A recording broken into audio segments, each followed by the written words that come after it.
We don't need an... And there we are. We're live.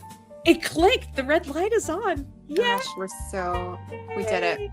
We did it. All right.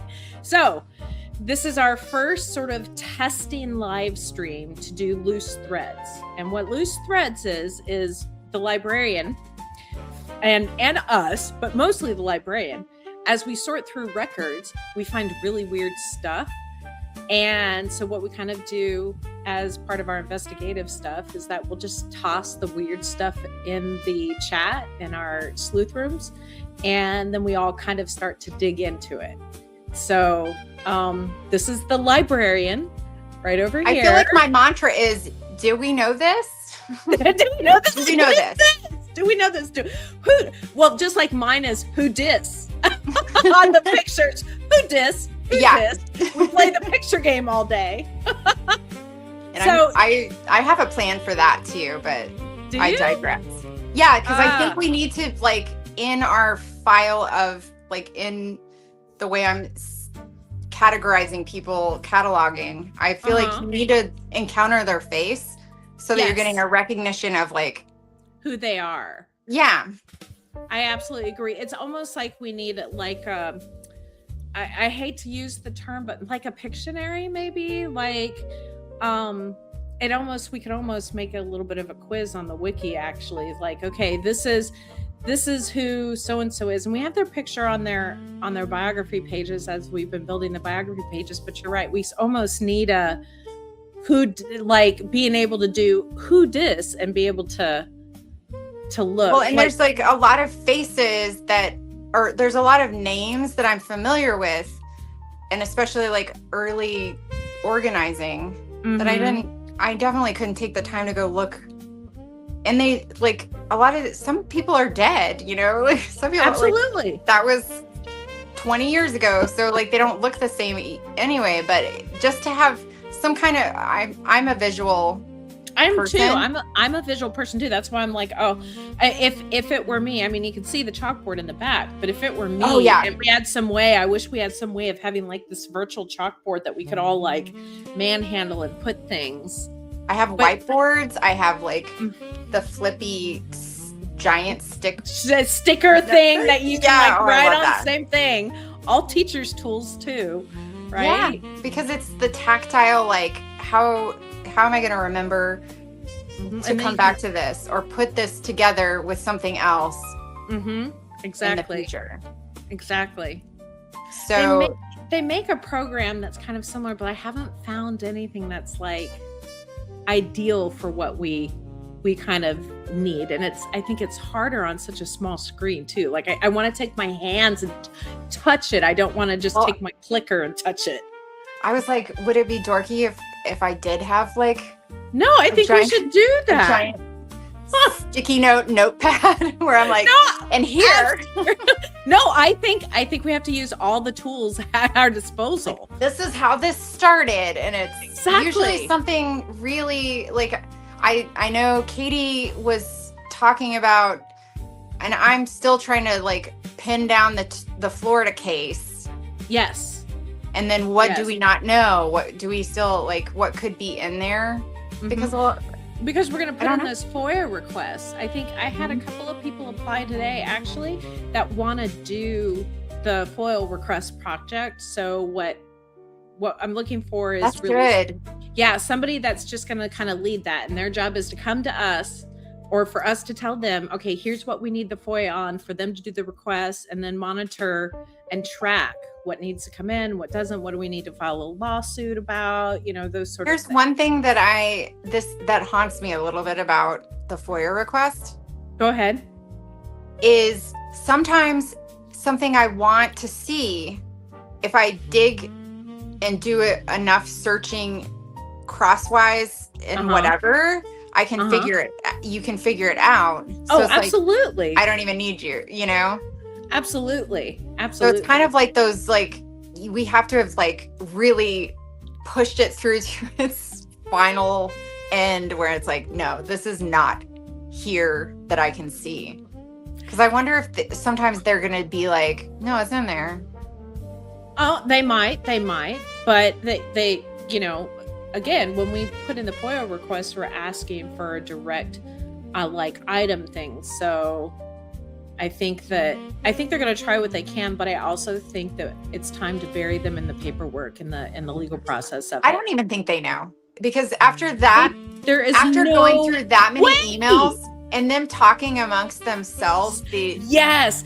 Tell me that hasn't been some of the most interesting part of the files that we've been going through is the train wreck. Those are my favorite. Like the FBI internal folder of mine is the most, because I can see the humanity of like, there are some good people that are like, why don't we just do this the correct way? You're making it so that the one line was, you guys make it so hard to do the right thing. Yeah. Why are we making it that hard to just, do the right thing? Follow the law. But I mean, I also get that it's like things are complex. It's, a lot of times there's something that seems very cut and dry. And I think legally we always have to be a little bit mindful that unless you've explored, I mean, I was an English major. So like truth is like everybody has their perspective and you have to like be very, there's no such thing as truly objective.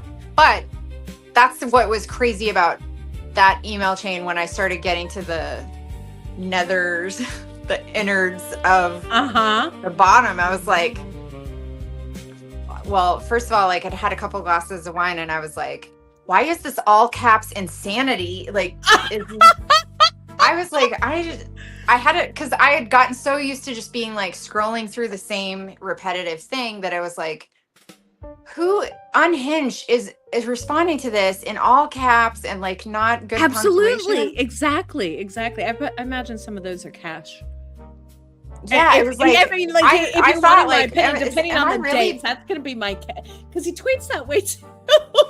So I was like, oh my gosh. And then I think the thing, like the names that start coming up that are like new, because they're so redacted. Everything, like all you can see is that it's like the Florida, USAS, like all of the acronym of the people that that's who's exchanging emails, but they don't say who they are.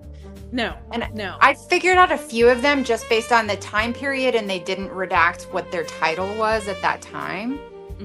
So I'm kind of like that. I mean, that's obviously a big one of like, that's I did find an interesting glitch this last week in the in the DOJ docs, and that is on many of the documents. If you're like entering a name in or a word, that they may still come up, but if you open the document, like it's all redacted and you can't find them, but somehow it's still in the metadata and it's still getting picked up. So I've kind of been trying to sort a couple of those too. That's why I really stay as I'm filing in the original DOJ dumbass OG. Because I never know, because I'm always trying to kind of game their system. Exactly, because they did create quite a mess. Yeah, it's not very good at all. I found a picture that had the victim unredacted, but the perpetrator redacted. Oh yeah, all the time. Oh, I was showing my partner that like the redactions of every guy are like official, very like clear cut, like, and then basically looks like a loose Sharpie with both the first initial of each person left when it's a victim, or obviously dear Ms. MS, and the first letter of each part of their name, and just like barely okay, and then just like meticulous, like every very like professionally done every other name. It's so egregious. Absolutely. So there's one piece that you shared that I have to find that that I'm fascinated with, that I'm trying to find in our little mess here. It's the email. I know. 10,000 tabs open and 1,400 pieces of paper around. The email where it looks like Acosta is admitting that Epstein violated his agreement. I think. Oh, yeah. I think this is it right here. Let me share my screen. Okay, so we're experimenting, so we're gonna mess up. Remember, we're not a professional. We're just a bunch of people that have decided justice is really important to us. Okay, so can you see? I think it was this one, where in preparation for this letter, I obtained a certified copy of Mr. Epstein's state court file on June 30th, 2008. Now, I don't have the whole piece of this. It looks like it was from Roy Black Esquire from November 24th, 2008, at least from the upper left-hand corner there. See, this is why I wanted to do this live, so people can see kind of a little bit of how we work. So you see here, so with that there, it makes me think, okay, this is from Roy. And the defendant is hereby committed to the custody of the sheriff of Palm Beach County, Florida, for the term of 6 months. It is further ordered that the defendant shall be allowed a total of 1 day as credit for time incarcerated prior to the imposition of the sentence. It is further, oh, Katie's here. Oh, I got to add Katie. Hold on. Hi, guys. Yeah. I'm so happy to be here with you. Add Katie. Is everybody okay? Everybody is asleep. The dog is here with me. My air conditioning is still not fixed. No. So I'm wearing a swimsuit right now. Oh, no. Next Thursday. No. Anyway, don't let me interrupt. We won't give you a hard time if you have to go like from the neck up, because you have to be naked from we may get to that point. We are the last station before. Oh, this is where we have to buy all the cases of water and ice and pack the bathtub full of it. Yes. So we were just... What are you looking at? Okay, so we're looking at item number EFTA 00183-590, and this is a letter that we've established is from Roy Black Esquire, dated November 24, 2008, and we were just reading that the specifics explaining his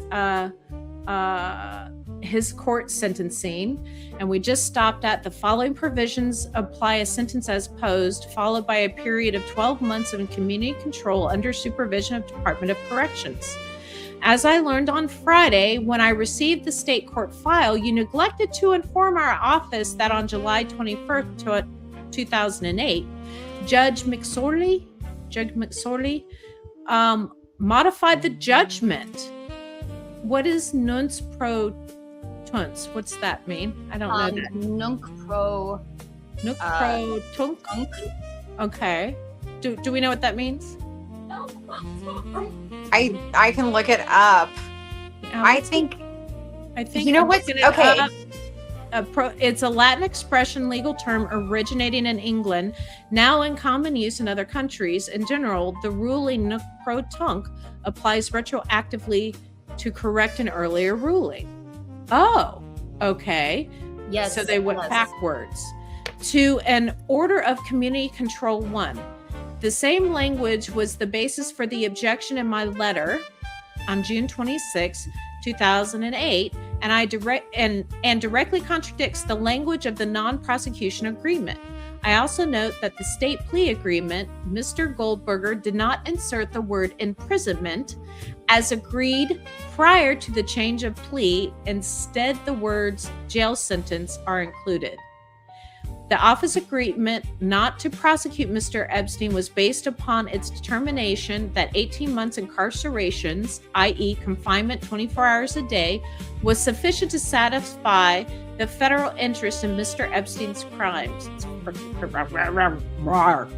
According to the U.S. Attorney's Office, hereby giving notice that Mr. Epstein has violated the non-prosecution agreement by failing to remain incarcerated 24 hours a day for the 18 months term of imprisonment. The United States. Somebody awake, guys. I'll be right back. Okay. The United States will exercise any and all rights it has under the non-prosecution agreement unless Mr. Epstein immediately ceases and desists from the breach of the agreement. Whoa. Okay, what's the date on that?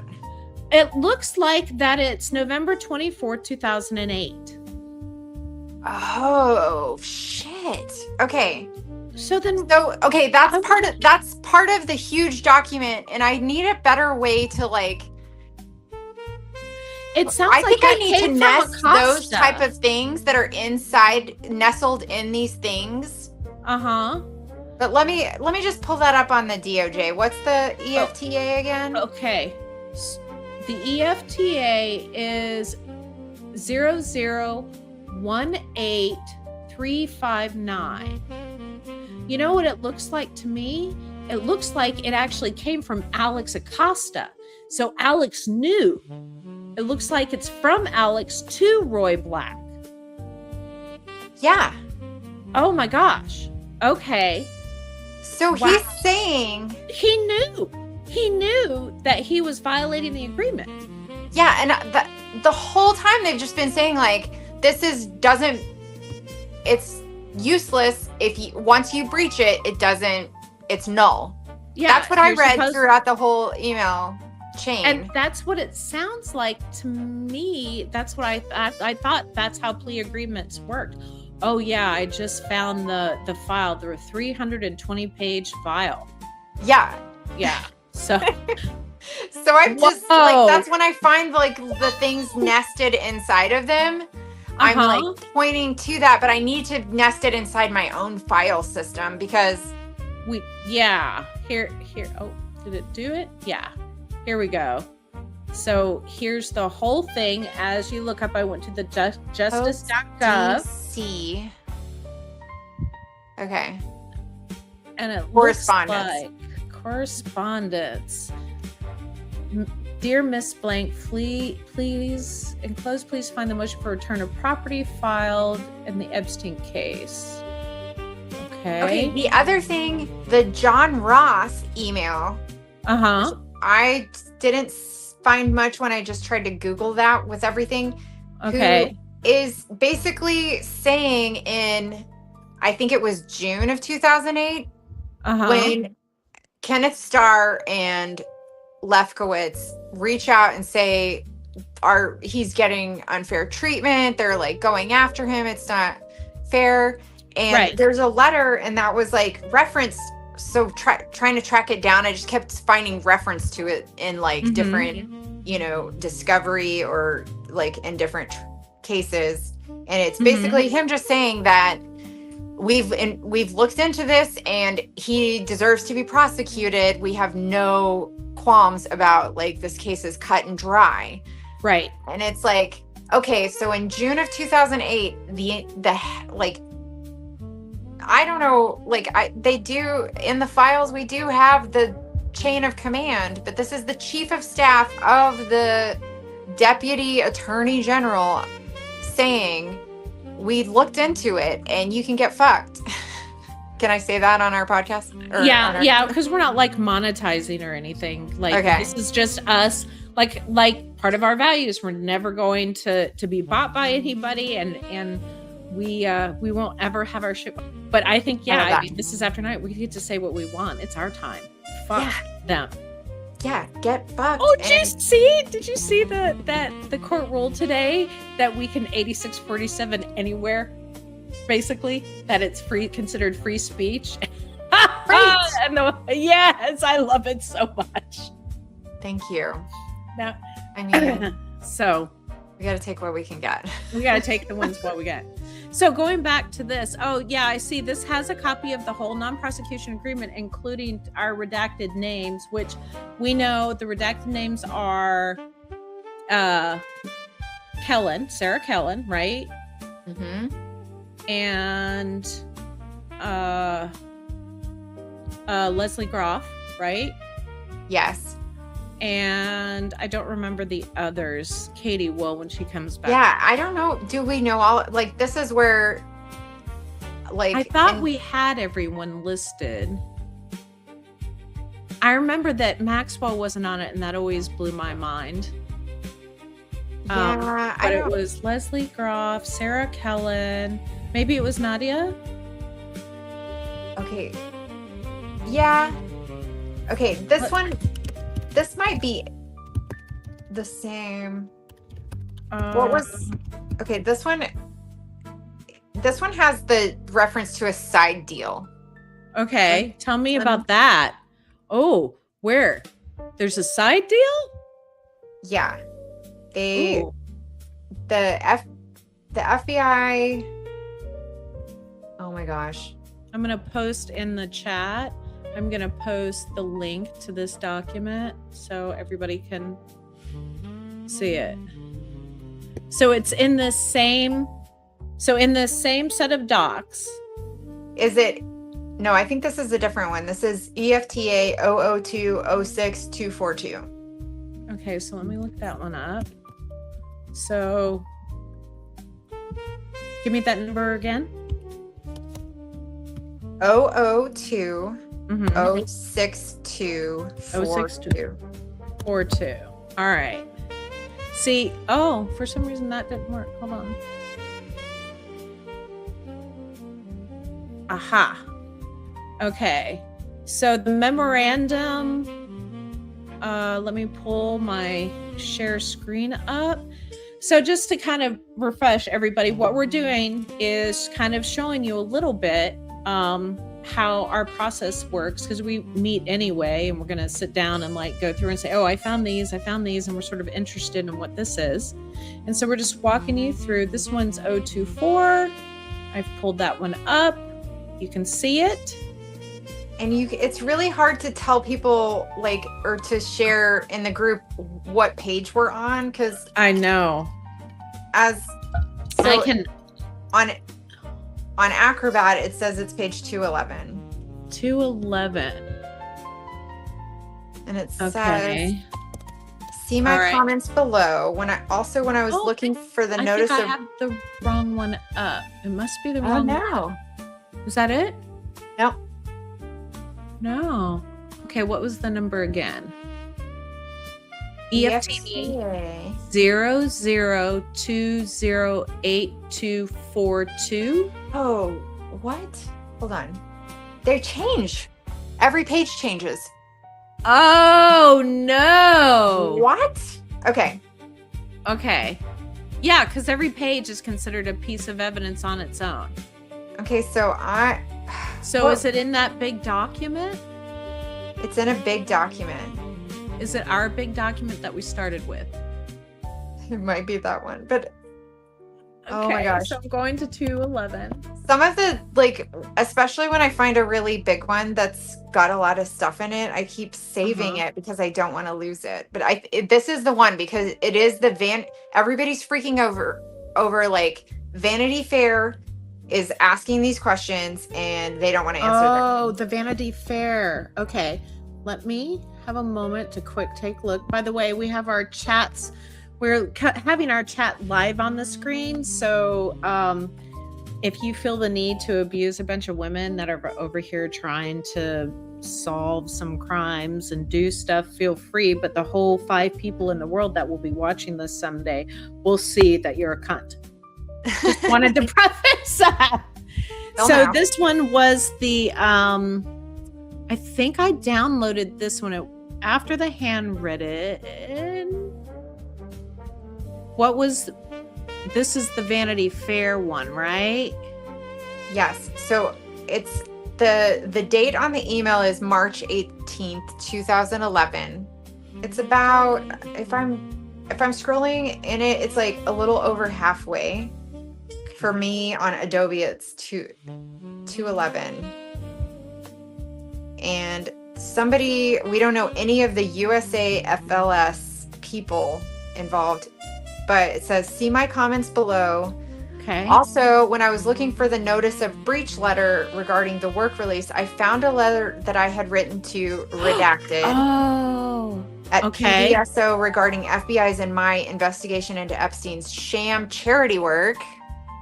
I have attached that also should have formed the basis of a breach of the MPA, but we couldn't breach because of AA's side dealings.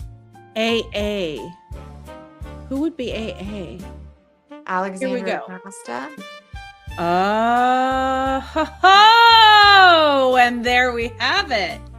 All right, I think I found it. So it was 211. I'm putting that into my Adobe. See my comments below. What I was, we did it. We found it. There we go. All right, so I have to run to court. We'll answer questions when I get back. So that's the And then the next email is the one with the unhinged all caps, where I was like, okay, what? I'm moving along. This one here, like, who was answering those questions? During a meeting attended by blank and Blade, State Attorney Barry Krishner, Asla Belolavec, and myself, it was agreed that J.E. would stay in solitary confinement at the Palm Beach jail. I wonder if that's his attorney. Well, this is where I started getting like, interesting. I don't understand these answers. Was your office at the time of the agreement aware that Mr. Epstein would not be sent to a state prison facility, as almost all defendants who are sentenced to more than a year in prison? This must have been to his attorney at the time that helped him figure out this deal, is my guess. During a meeting attended by blank blank, State Attorney Barry Krischer, ASA Lana Bella. John Conley. Thanks so much. John for your Connolly help. is asking the questions, but who's answering in all caps? I bet that it's gotta be. Okay, who? This is what I was trying to figure out. Is like, somebody said the co-signer with Alex Acosta. Who would that have been? Well, let's go look at the agreement. I'll pull the agreement back up, because that was actually on there. So I'm going to go into the next DOJ, pull that up. What was the number of our original document? Because it was up there. Okay, this is what the all caps unhinged person says. Epstein's MO was to hire attorneys who could get him access.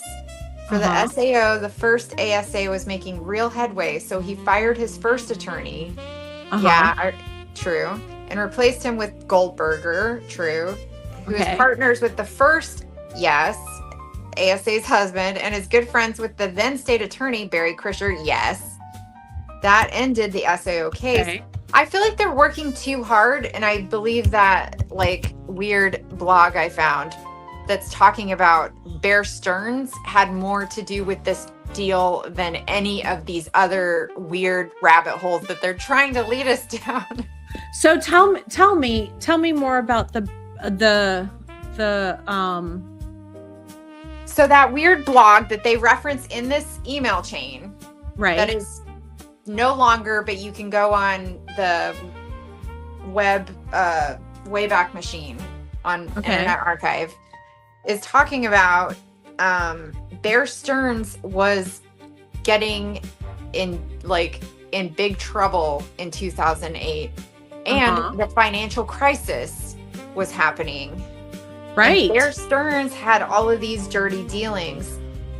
I don't know how much the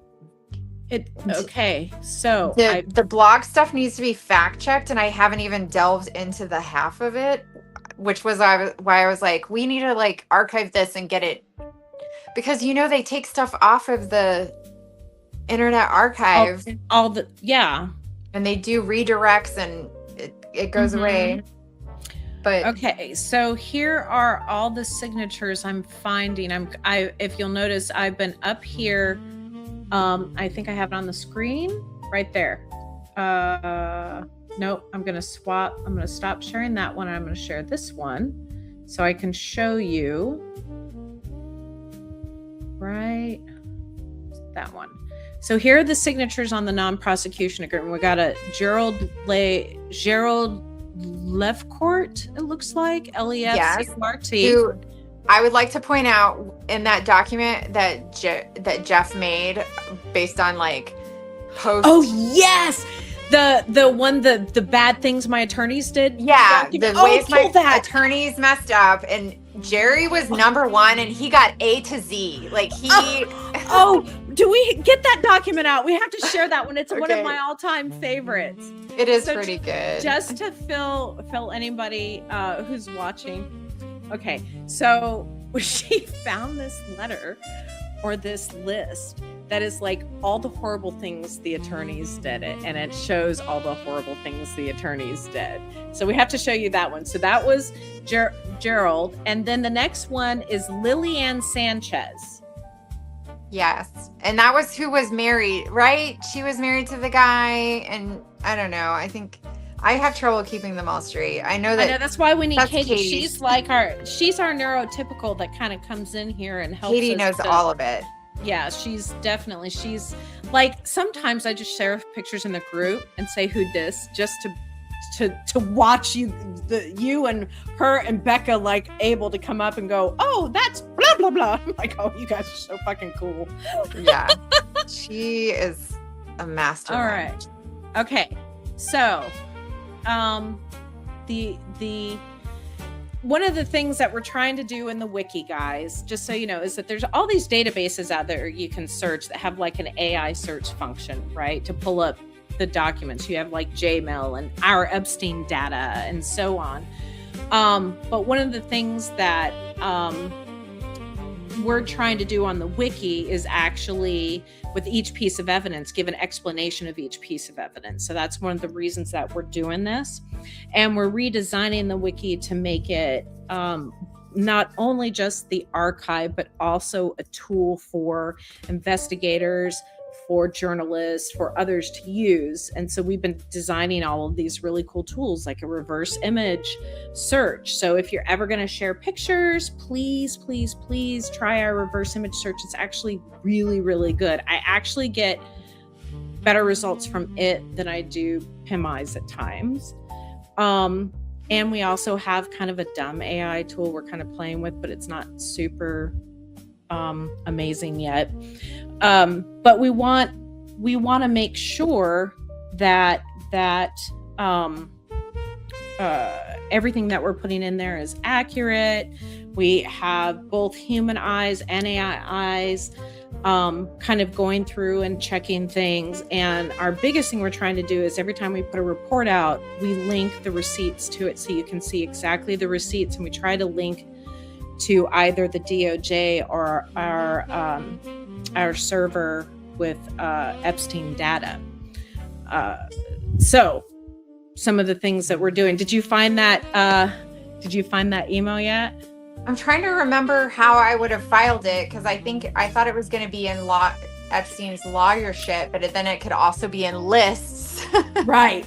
Well, that's the other thing we're trying to do is we've developed a Proton drive now, and we're going to try and sort the documents into packages as well, so that like if you wanted all, because it's hard for the AI to understand some of the nuances and with redactions and things that we know what's behind the redactions and so on, as we've done our investigating, and others as well.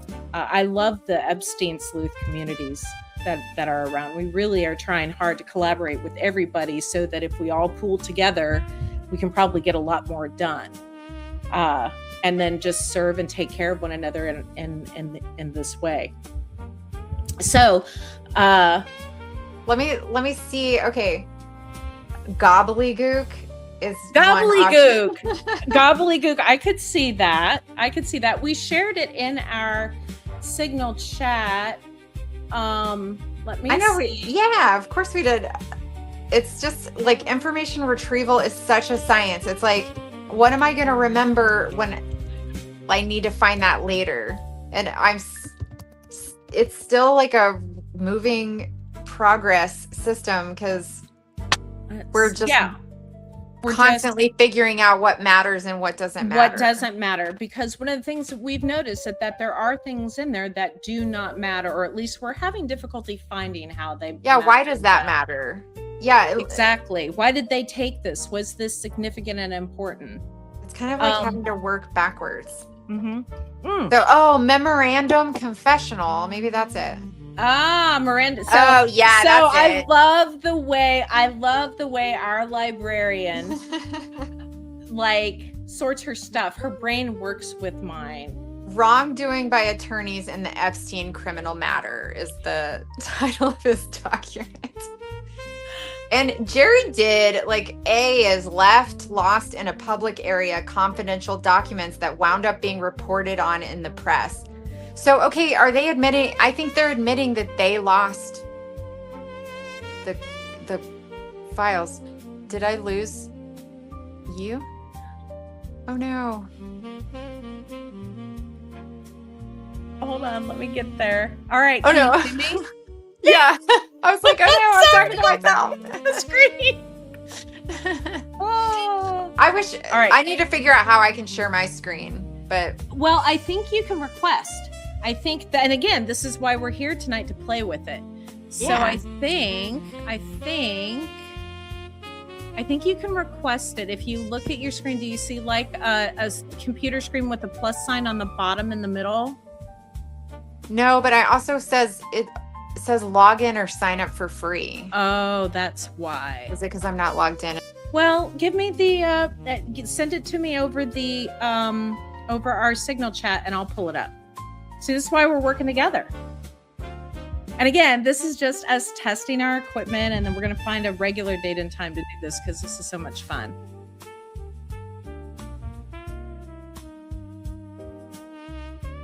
Boop! Okay. All right.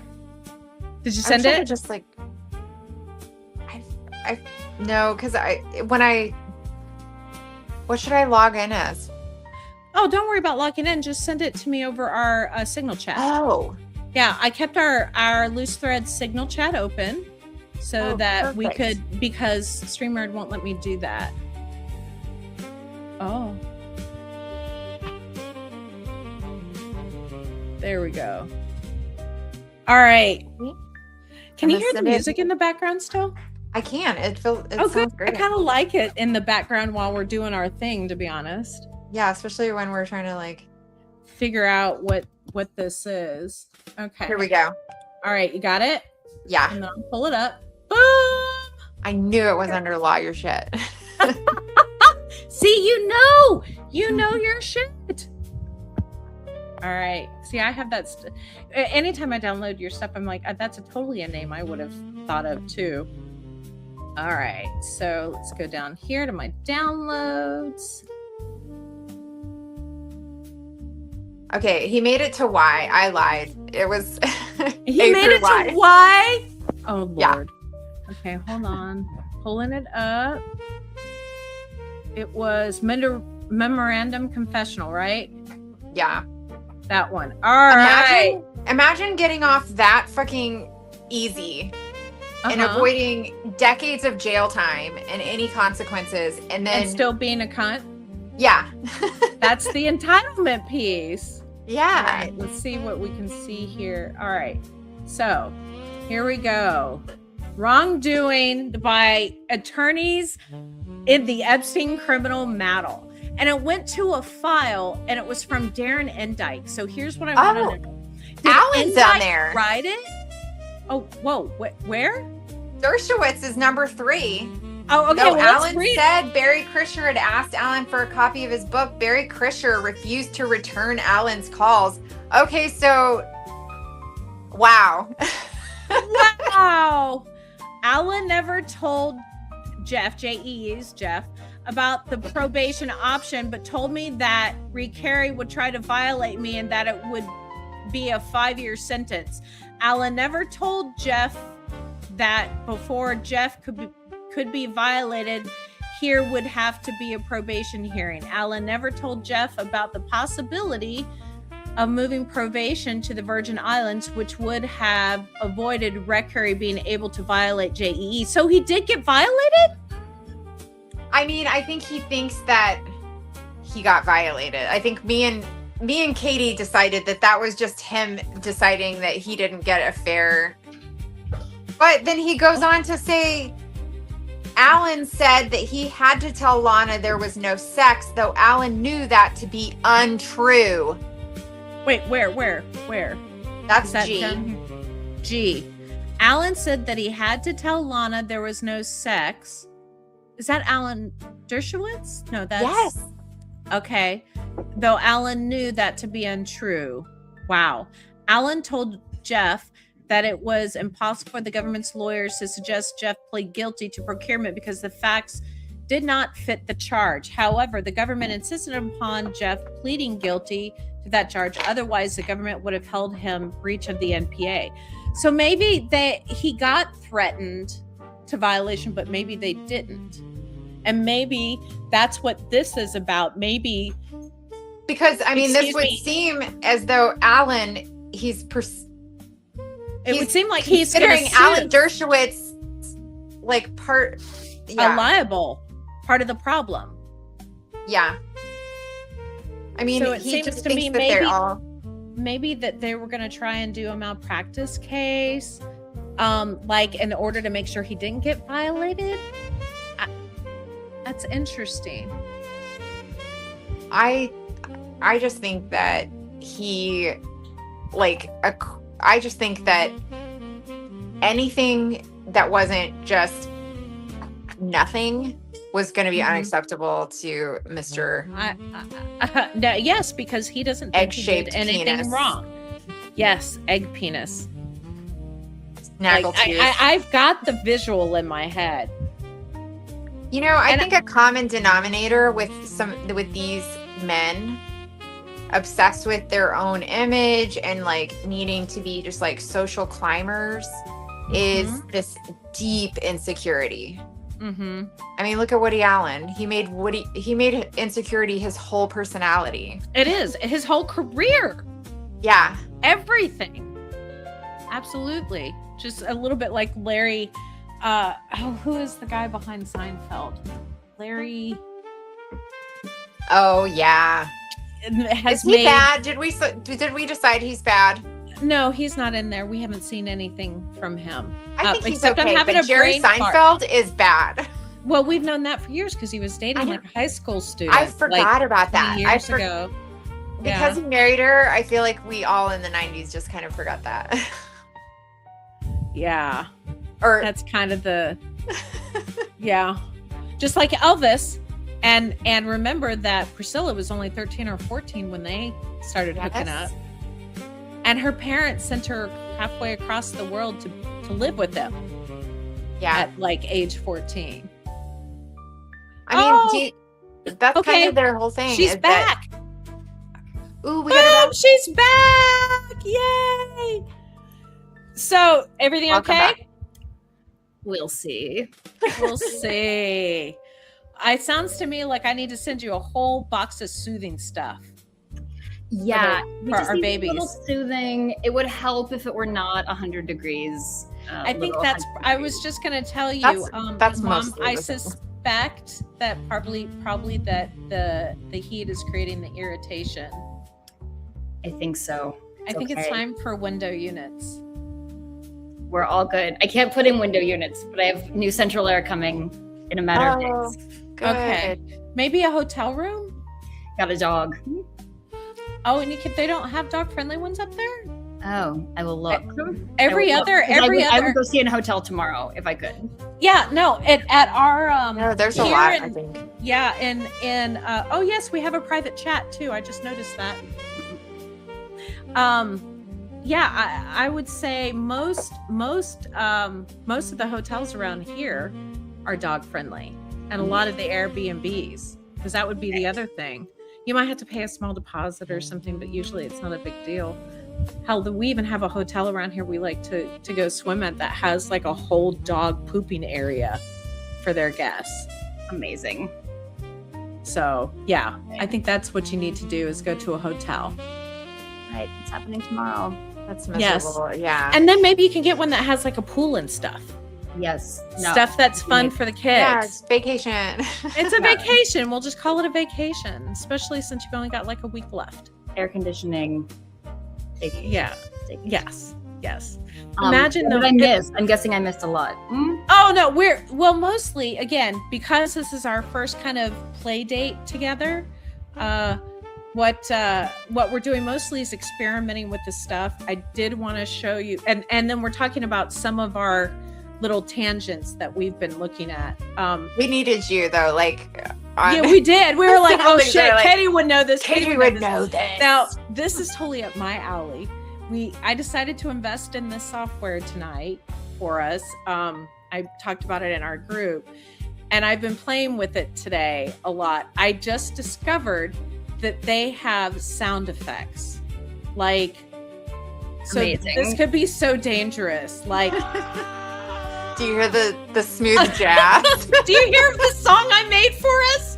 That's our background song for us. This is our theme song for the Butterfly Bureau, then remixed into a jazz. So that's kind of our mood music for the evening. The Moonlighters. You know what I mean? This is our after hours. If we had the bathtub, bubbles, and some candles, this would be the perfect atmosphere for us to be doing our little informative murder porn. Yeah, I don't know if you're already in our bathing costumes. So. Yes. We're ready to go. I almost went out to the pool. Yeah. Yeah. I miss our pool It's on awful. days like this. So what we're going over is we are looking at the grievance list. Oh, this is the grievance about all the defense attorneys. Yes. Yeah. And we're trying to figure out like why. Like what was the purpose of it? Well, it seems like you guys probably said this, but to some extent it has to come out of the Epstein psychology of I went to jail, but it can't possibly be my fault. That's exactly, or like absolutely. Anything less than nothing happening is unacceptable. Mm-hmm. Like if you couldn't just like make this go away. Right. Why couldn't you make this go away? The weird blog that I went down hole I went down. Uh-huh. I know it's insane probably and like halfway deranged, but I do feel like it does connect weird things that I'm like, oh my gosh, that's weird. And when I was looking into it, it was really freaking me out. So which document number is that one? That's a good, you keep me because so Katie, while she's looking for that doc, why do you think he just like, did this go to anybody or did it just go to a file to save for when we need it? Which page is this in the giant? This is that same giant doc. This is the doc of all docs that got me to that Here, weird I'll show blog you. that got What me page to. is it? Or EFTA, is it? Here, I'll show you here. I just had Share it. my screen. This window here.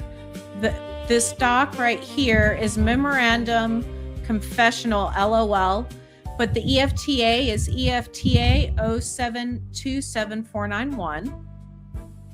And so I'm going the massive doc that had like the blog post and everything in it, and like the Dershowitz admitting he breached the contract, and the weird John Roth like, oh yeah, there's no wrongdoing here. The 340 page one.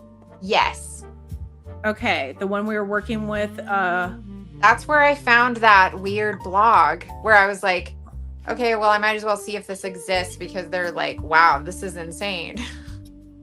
And that weird blog is like bringing up Bear Stearns as the reason why he got his sweetheart deal. Where's the blog at? Is it on here? In the docs? I sent it, but I have it pulled up on my computer, so I'll send it real fast. Okay. Well, I will say the date. Do you care if I close on you? the date on this weird attorney grievance memo is pretty interesting. September 25th, 2008 is Epstein has been in jail for, like a month, almost 2 months, right? He pleads guilty. And then but what happened in December? I thought he did something in December. It was June 30th, 2008 is the day that he pleads guilty in Florida and goes to jail, begins his sentence. But he has not yet begun work release, if my understanding of the timeline is correct. So Epstein is like rotting in jail. And I think he was actually in solitary. And the September 25th, it's like it's like within a week or less of the big Bear Stearns collapse. Actually, that's what they say in this blog, and they're bringing up stuff. And every time I Google it, it's like, okay. No, that's true. Here, I'm going to share the blog now. Here it is. A Tale of Two Pedophiles. A new explanation for Jeffrey Epstein's sweetheart treatment. A comparison of the Jeffrey Epstein's case and another, U.S. versus Kent Frank, shows all that Roy Black's statement that Epstein was only facing lowball numbers of 10 years in federal prison was not accurate. If the government had pursued Epstein with the same zeal it pursued Frank, Epstein was facing at least the same 40 years. Frank received, in addition, if consecutive sentences were applied, that number increased dramatically. In the Frank case, to reach 40 years, the 11th Circuit applied a definition to purchase under 18 USC that included solicitation of undergirls, the same claims that were made against Epstein. Scroll down to my interest in the Jeffrey Epstein case. My interest in the Jeffrey Epstein case arose. Oh no, guys! I'm so sorry. I got more problems. I'll see you. See you in a minute. I wonder if the dog pooed again. Oh no! The dog had diarrhea. I know. Mom jobs are so hard. I know. Go ahead.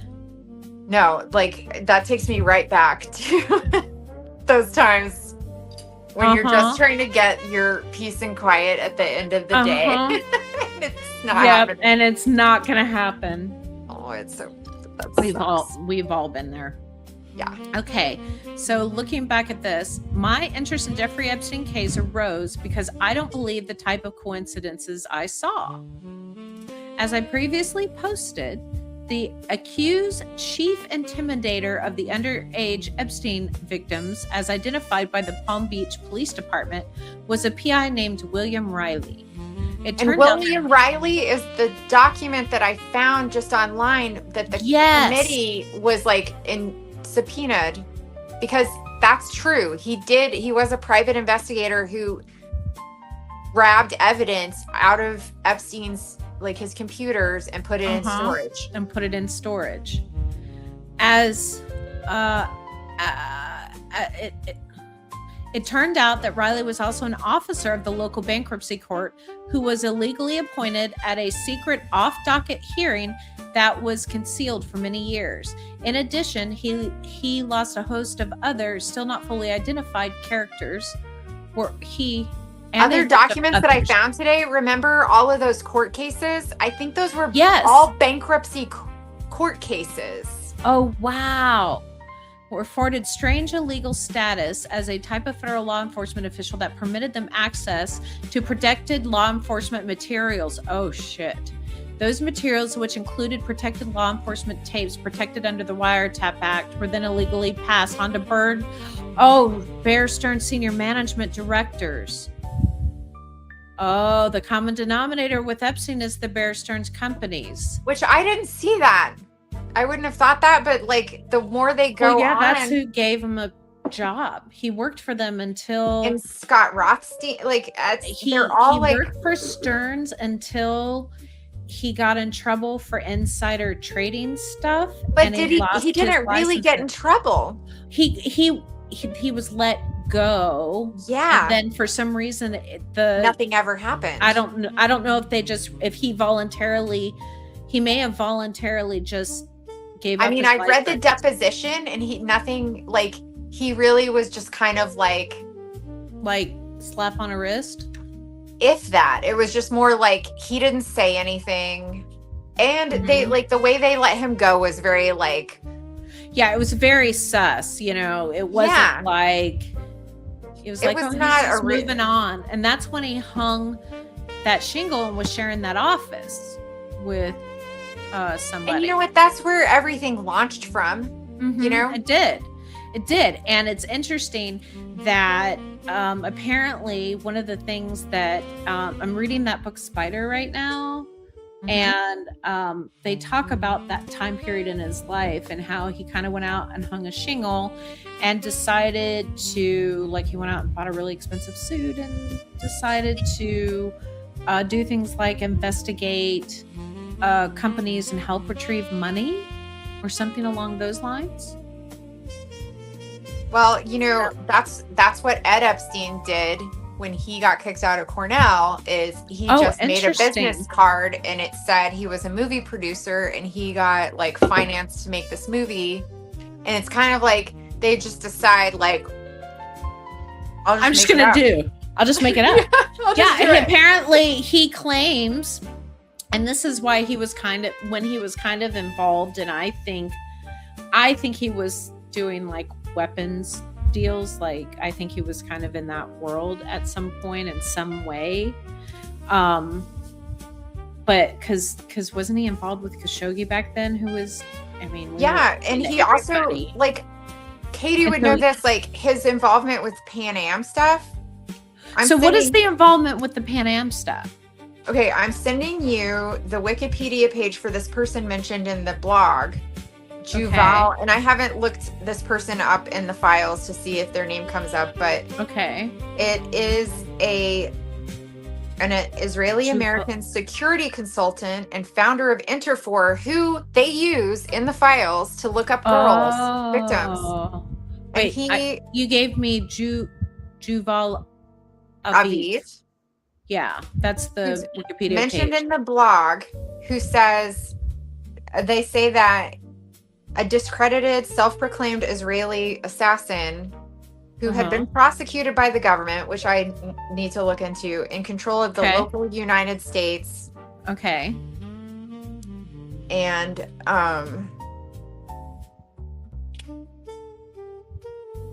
attorney's office to direct illegal communications, surveillance.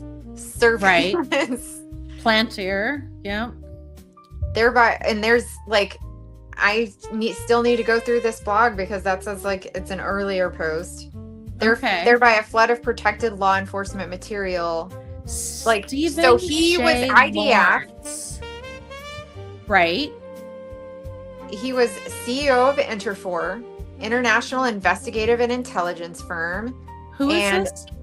The Aviv, Yuval Aviv, and he investigated the bombing of Pan Am Flight 103, and Katie is always mentioning Iran-Contra. Yes. And I was just oh my gosh. Did you look up the blogger? Because I just looked up the blogger. I tried to, and there's just too I just clicked in there. I just what did you find? On his name, and it's over here. It says, I'm an MIT graduate. So remind me, because Epstein involved MIT. And was originally a financial analyst for several major brokerage and private investment firms. I established a very successful trading company that collapsed in October of '87 crash after Bear Stearns successfully embezzled tens of millions of dollars. So that's somebody that's salty. Of my companies using backdated fictitious trades that the Chicago Board of Options Exchange and Options Clearance Corp eventually admitted never occurred. This is somebody we got to dig into. Exactly. I am taking a picture of that. I don't know if that person's wow. if that's that's something. But just even going through their blog, find this guy. I'm why can't I quit my job and just go through this blog for the next? I know, right? That's the hard part. Till I pass out. Oh, let's see. I just did a quick Google search. It says Stephen J. Lawrence is an attorney based in Florida. Practice involving real estate. We're just doing a quick Google search to see if anything interesting pops up. There seems to be a Stephen Lawrence that was a composer that died. Yeah, that's what kept coming up for me on DuckDuckGo. I use that. Yes. That's the really cool thing about our team is that we all have different tools that we use and have our own little quirks of things. Like Knight only uses Linux, and you do everything super, super secret, and I'm kind of sloppy. I kind of go everywhere and all over the place. I think these are important different ways of searching, I think that absolutely it's important, and it's also like cool for us to know like what's happening on different search engines because they're not consistent. They aren't consistent, so it's super. I think a really good open source hunter hits all of them, all the big ones. Bing. I just Firefox. got a new. You got a new thing? If anybody knows this person at all, we're doing a little hunting to see if we can find something. Although I think he's mentioned this person might be mentioned in the files because I just did a search. S.J. Lawrence 95, the still used sham 19. Oh, I hope it pulls up. Oh my gosh, the Wayback Machine knows how to fuck with my heart. I know, doesn't it? When it's doing that thing where it's like, is it going to be 404? Right. Okay. The still used sham 1998 Bear Stearns Goldberg finance agreement. Lewis Freeman's sham accounting was routine and ignored. Evidence unearthed years later after the sealed record was unsealed in 2004 showed this agreement was a complete sham. It fraudulently obfuscated the control Bear Stearns had over the bankruptcy case. So it's basically this it's sharing it's from scribd.com. And Stephen J. Lawrence, United States Court of Appeals 11th Circuit. Goldberg? What was the Goldberg lawyer in Epstein? It's not Allen, is it? No, hold on, let's go look real quick. In the that would be on the list, on our list. I mean, it should be like, if it should be in his like list of grievances because Goldberg is who he switched to, right? Let me pull the grievances up. What's the court? Where's our grievances? Where's our grievances? This is why I have to use 3 screens. Yeah. He's not on there. But I did just find something interesting here. That's a court case involving somebody of the same name. That looks interesting. I'm going to send you the link. I'm going to put the link in our chat here and put it in our little loose threads here. And I don't know if it's the same person, but this one, even though we were to find that Lawrence had set forth sufficient evidence and possibility, we must agree with the trial court that Lawrence's claims defense is invalid because the asserted possibility was self-created. We need lawyers. But it's also a bankruptcy case, it looks like. Yeah. I wish I understood. I don't think the law makes very much sense. I think it's that way on purpose. Yeah. Okay, so I'm just gonna show you. This is a little interesting. Show me. Look. Here's my search on Google, right? Stephen J. Lawrence, and look who pops up like third thing down. Oh. So that's interesting. That is interesting. Mark's the total tool. Like that's my understanding. I think he's just smarter than Jeff, right? Absolutely. Absolutely. Okay, I think Jeff got too. I think the one thing that happens with the elite is when they get too big, they get too. So like look at the Tate brothers. Look at the Tate brothers. Like they get too cocky, right? So and every time you reward that shitty ass behavior by continuing to give them the reasons to be cocky, then they get sloppier and sloppier. And I think that's really the thing that bit them in the butt. All right, so his look at Trump. Right, exactly. Okay, so I'm going to save this one. So that's interesting that he was involved with bankruptcy also. So Stephen J. Lawrence and William Riley was hired by Bear Stearns to give color to the perjured statements made by Berger Davis Singerman attorney James. For who? For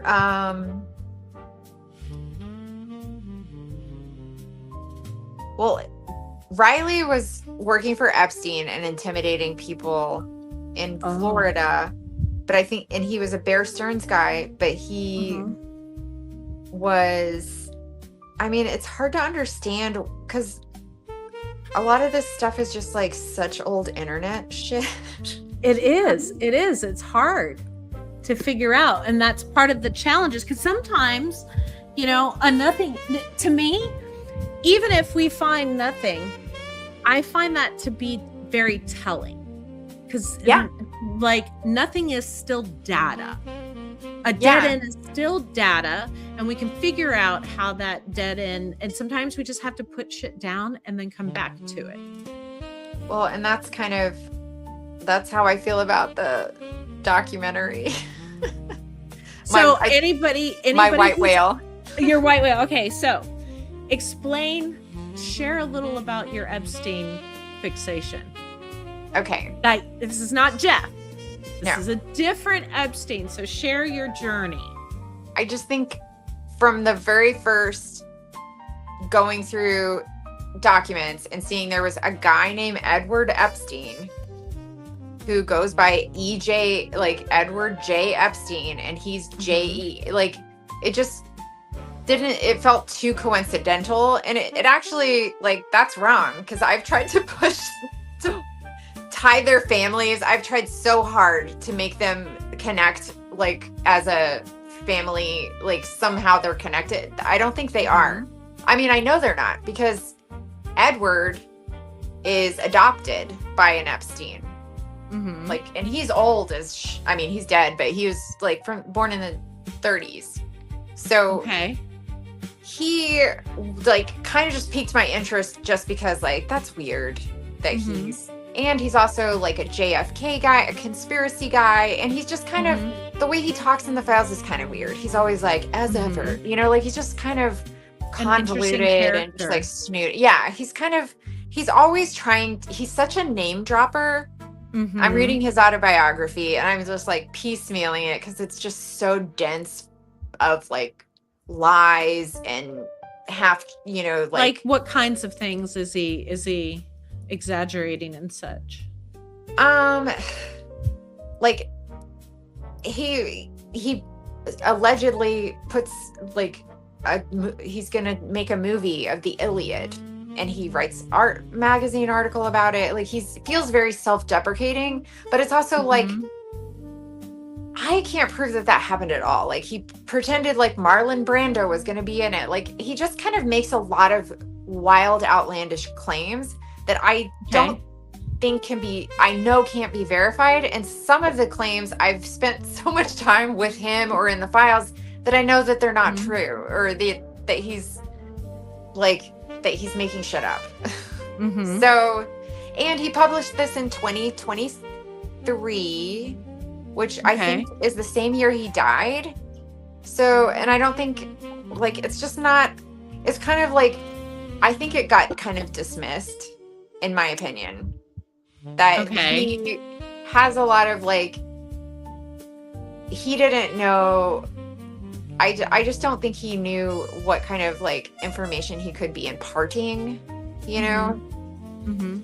And I think that he is such a bad decoy. Yeah.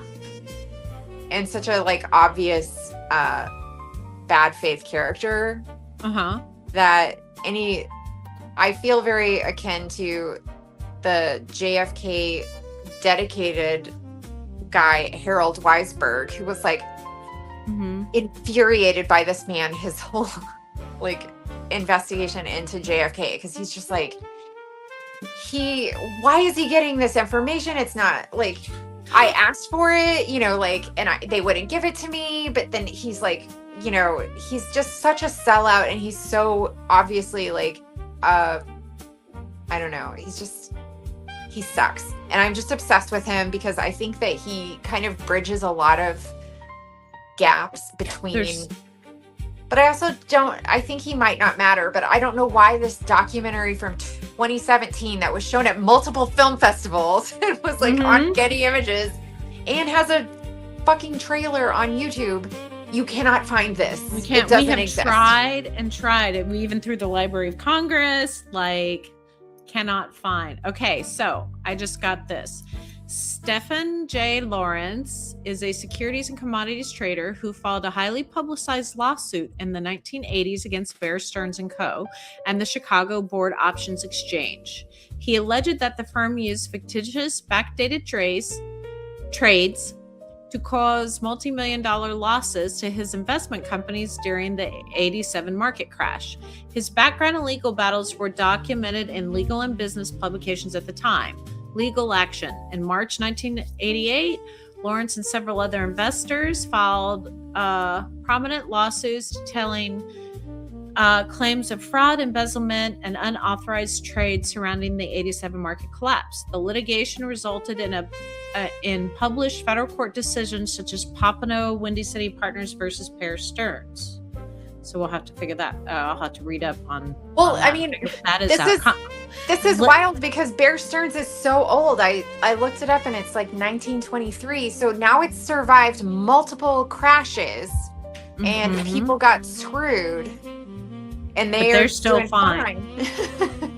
In the controversy in later years, in the early 2000s, Lawrence was also involved in a high-profile bankruptcy and asset protection disputes that yielded notable federal court opinions. So, I mean, he's a real guy. He's a real guy, and he's real salty.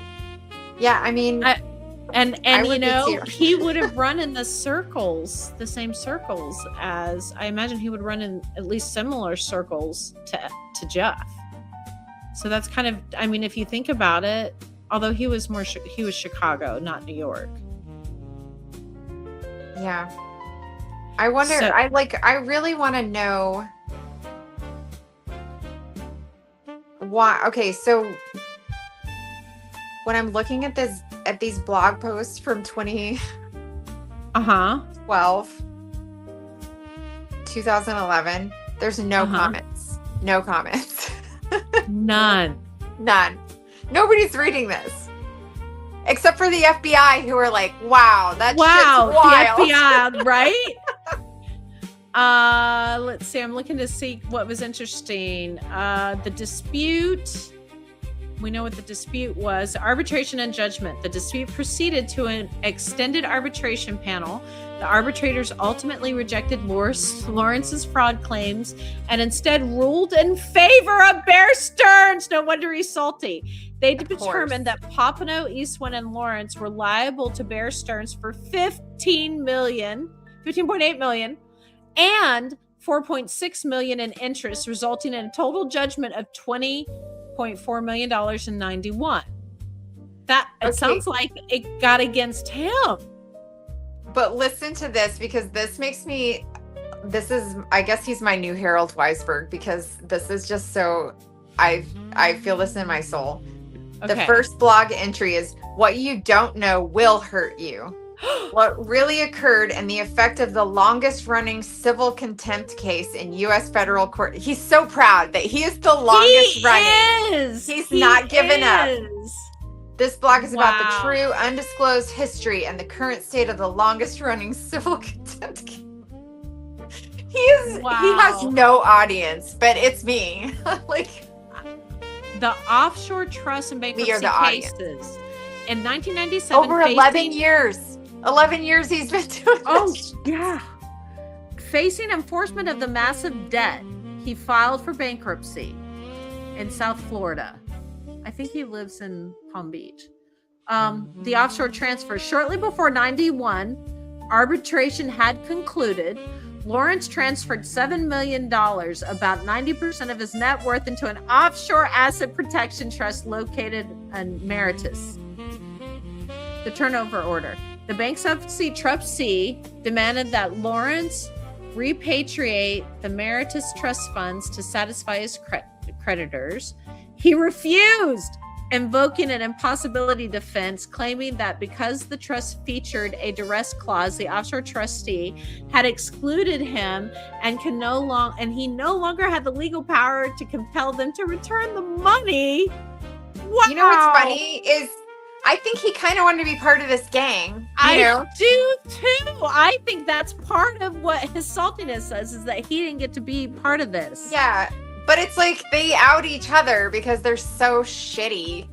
It's like somebody's getting screwed. It could be me or it could be you. They held him in contempt. As a result of his refusal to repatriate the funds, Lawrence was held in civil contempt and imprisoned for 6 years. He was released in 2008. Okay, that's interesting. Listen to this. Okay.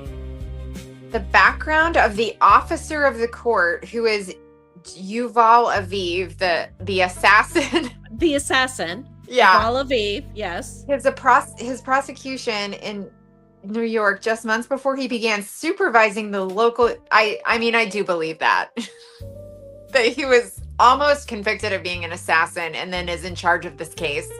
Absolutely. His extensive reported relationships with mob-connected and convicted Congressman James Traficant, Lyndon LaRouche, and an accused mysterious cult.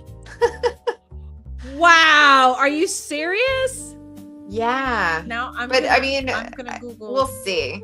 Of the bizarre, surprising connections with the Scott Rothstein bankruptcy and with the Palm Beach Police Department's investigations and allegations against one of the many other secret officers of the bankruptcy court. Should we be investigating the bankruptcy court?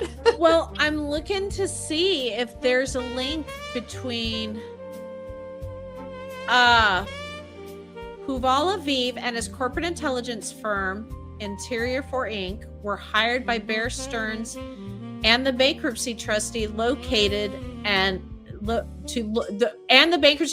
locate and recover the offshore assets of Lawrence. And you know what? I know when I saw Inter4, to have an Inter4 file, I already was Inter4 was already something I have come across. Uh-huh. And it's just kind of like surveillance or, investigate. So Aviv, his role in Aviv is a high-profile private investigator and former Israeli intelligence officer who inspired the film Munich, was brought into the case to break through Lawrence's impossibility defense. Aviv and Interfor were tasked with investigating the Mauritius-based trust and finding proof that Lawrence still maintained the ultimate control over the $7 million he claimed was locked away from him. This could be where, some of Epstein's original, found money and recaptured money, and it's Lawrence's retaliation. It gets better. Ooh. Following his release from prison, Lawrence did not capitulate. Instead, he turned his focus to the individuals who orchestrated his imprisonment. In 2007, Lawrence filed a massive federal lawsuit under the RICO Act. He sued virtually everyone involved in his bankruptcy enforcement, including Yuval Aviv Bear Stearns, the bankruptcy trustee, Alan Goldberg, who's the attorney. Remember Goldberg? Yeah. Bankruptcy trustee. And a long list of prominent South Florida law firms and creditors' journeys. The allegations are that Lawrence argued that Aviv Bear Stearns and lawyers had engaged in illegally conspiracy leveraging the bankruptcy system to wrongfully imprison him and force turnover of funds they had no legal right to touch. And the ultimate outcome, I think it was that it was dismissed. They were like, yeah, we see what you're trying to do. Screw you. And he says that's interesting. That in 2008, there was the U.S. government bailed out Bear Stearns insiders. Wow. In a $30 billion scam. Wow. I really would love to see Katie. I know, because she's really helpful. Yeah, she's gonna love this. So now we've got. I mean, she would probably immediately say like how it's wrong, but I love that. I just think it's so like what it shows us is how incestuous this is. Oh yeah, it's all like, and the weird shit that we come up and like we've progressed from somebody complaining about the attorney to now we have found these links to this Israeli assassin. Excuse me. And now we have this Israeli assassin and bankruptcy court. And now we have this guy, Bear Stearns, who is like, really the leader of all things Satanists. And although I don't want to insult Satan that way. So something, they're just like, really, they're part of the problem. I mean, it was really surprising to me how old Bear Stearns is, Mm-hmm. And yeah, I just feel like all of when you have all the rich people's money in your bank, the last thing they want is your bank to fail. So it only makes sense to me that I mean, and it's a little disappointing because I think we were all looking for like this thread that was like, oh, it's this guy, and it's like actually it's Bear fucking Stearns. It's always Bear Stearns. Because he never really was. I mean, if you look through, and I'm not good at looking through the financial documents, but it's always in there, even though he's cut off. It's like somehow he's always still connected to Bear fucking Stearns, and it's like I don't. This is the least, like my least qualified opinion is on anything of the financial stuff. I'm like literally my eyes cross, and that's why it takes a team. Like everyone's got their special, like that's why it takes a team. Like you're the one that's going to make this organized in a way that we can all understand it. And Katie's a sharpshooter with the memory pieces, and eventually we'll get an accountant that wants to dig into these financial records and tell us all how to hide. But I do want to make a shout out for just like encountering things you're not good at, or like still engaging with, like still engage with it and work with it, because you're gonna like how much have we learned about stuff since we've been here? Just change the name of your company and then just transfer your funds over there. Exactly. If you lose in that, then just transfer it somewhere else. It's like they all have this bucket of money that they just continue to pass around to one another in a lot of ways. But it's the same bucket of money that just keeps kind of coming up. It's crazy. And some people figure out how to get in on the bucket. And some people don't. Well, I don't want to be part of that bucket. But I do want them to stop exploiting and ruining everybody else's like life, just simple time. Yeah, because it's like everybody could just have kind of like a simple time that's like, what do you need? Why do you need that much? I don't know. I feel like these are people that are not either like something happened to them or they're not well, or that amount of like fame or power insulated them from any kind of person that would tell them no. Yeah. A smart person doesn't hide from the people telling them no. They listen and evaluate to both. Like, do you think like Trump? We love that in our group. I like to know that I can put in something wild I think I see, and I love it when Katie or anybody else, Becca or Ellie, or you are like, oh, here's how that's wrong, or like. Absolutely. Or here's where that's coming from, or what? Yeah, totally. Like, or when we put in crazy theory, I mean, I have put in some crazy theories in there. And I'm like, okay, hear me out. Here's what I think. Because a theory is something that just naturally starts to come up when you just encounter these things. And those are, I mean, it really, like, that's where you deviate from actually uncovering what is really hidden versus adding to chaos and making dumb shit making where this harder. Yeah. Making this harder than it needs to be. Because a lot of things are just crazy enough on their own. We don't need to add. We don't need to add to it. Just like the chicken leg. I that to me is just the most epitome of I don't remember if you were in the group then, but there was this picture that looked like a baby's leg next to, let me see if I can find the picture. This was one of the, oh my God, this is the strangest thing I've ever seen picture. I know I had it. I think I named it under chicken. I know there was a picture that I definitely thought was a penis and it was a toe. Yes. I didn't share it in the group, but I was like, is this what I think it is? And it was like, that's a toe. It could, well, you just never know. Yeah. You just never know.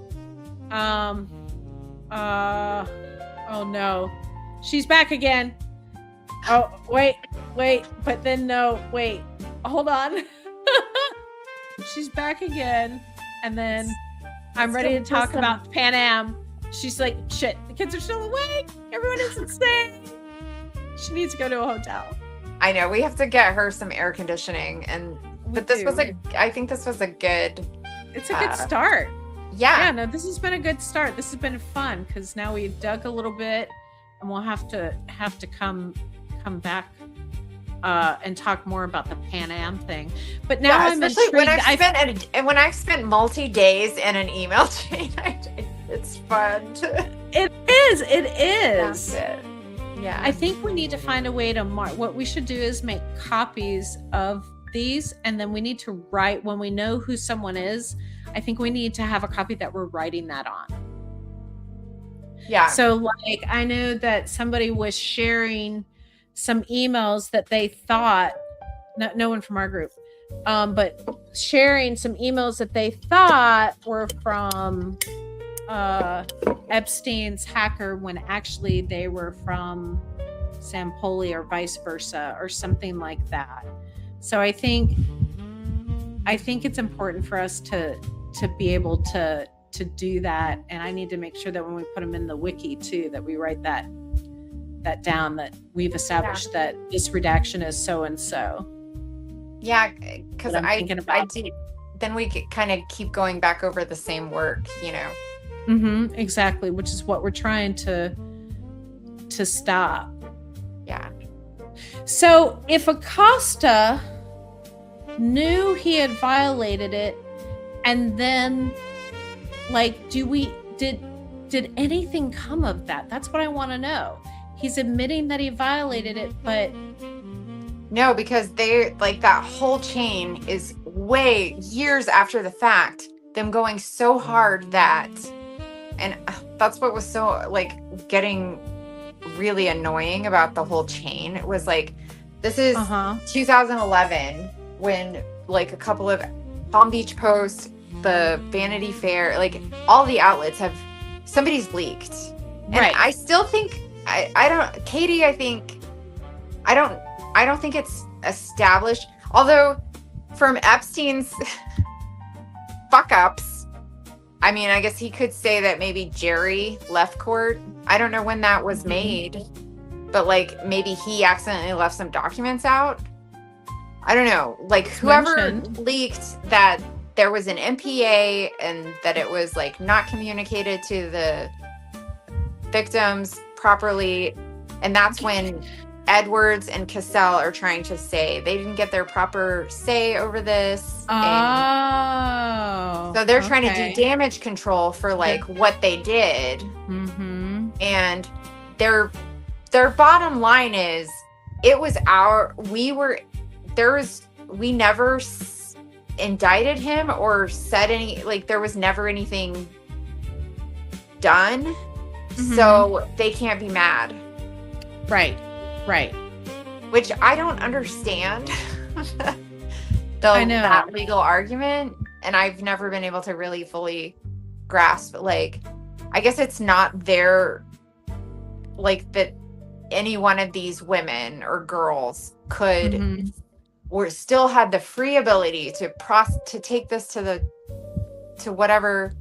Mm-hmm. And they almost make it sound like they did them a favor. Like, well, we didn't federally prosecute so that you have the opportunity to do that. And it's like, what?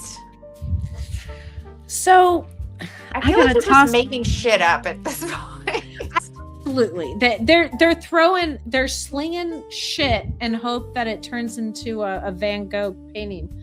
I'm convinced. So here's a name that nobody talks about much anymore as much. But wasn't it interesting that Michael Cohen completely did a 180 and went completely back to the dark side when the Epstein files started getting unpacked? Which makes me think that Stormy wasn't the only. I have a hypothesis. This is my opinion. All the legal #E's. Again, we're just brainstorming here. This is a brainstorming thing, right? I have a suspicion that Cohen may have been the guy who was persuading victims not to prosecute. And so that's my thought process. And so I think he had to go back and grovel to protect himself. Oh.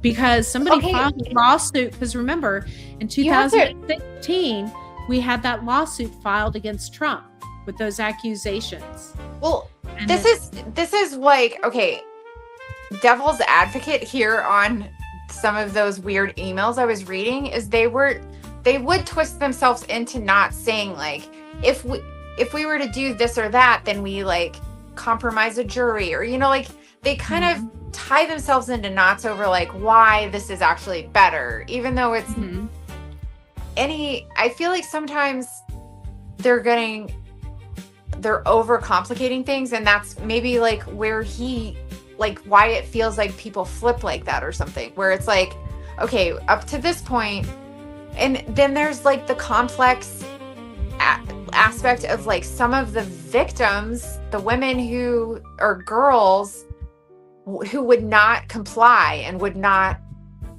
agree to like say, they like there's full emails about and notes about which girls were like worried that they were going to get in trouble, which girls didn't want anything to happen to him, like that are, obviously like kind of traumatized and, what Stockholm syndrome kind of thing where, and also that's terrifying. Like he was a terrifying, and his team lived to put these women and girls in fear of like, we'll find your family, we'll run you off the road. Like we are terrifying the government too. So it's kind of like so murky. It is. I hate that that's the way it is. That's why these guys shouldn't exist. They shouldn't exist. No, you should be able to have your own fucking island, your own fucking, basically like, no. territory in a state that nobody can touch. I think when your income is higher or your assets are higher than most countries, that's a problem, you know? It's a problem for you too. Like, nobody should live that way. Like, it's kind of like... changes you. It turns you into a monster. I mean, I don't know, like... I always go back to the Druids, that documentary. Mm-hmm. With power, you should have, like, the most harsh, like, throw them in the marsh. And, like, as collectively, we should all be trying to kind of not accumulate too much and, like, get it out of individual hands so that it's not, like, it's not that you can't have freedom. People associate that with freedom. And whenever we know fame and, like, power is kind of a trap, too. Yeah, it's like golden shackles in a way. I mean, they're all terrified. There's like, and the way those men talk, oh my God, I could do a whole thing on the way that they're so scared of these girls and women that could just end them. And it's like, do you not, like, have any empathy or able to see how you hold most of the like, almost entirely all the power? It's what they want. It keeps them and safe. Maybe if you it's what offers them security. Do bad shit, nobody would come after you. It's like, well, I don't know. Doing bad shit is kind of what I do. It's what's exciting. But I talk to people regularly now that don't understand that he had 3 girls underage pretty much on a revolving door.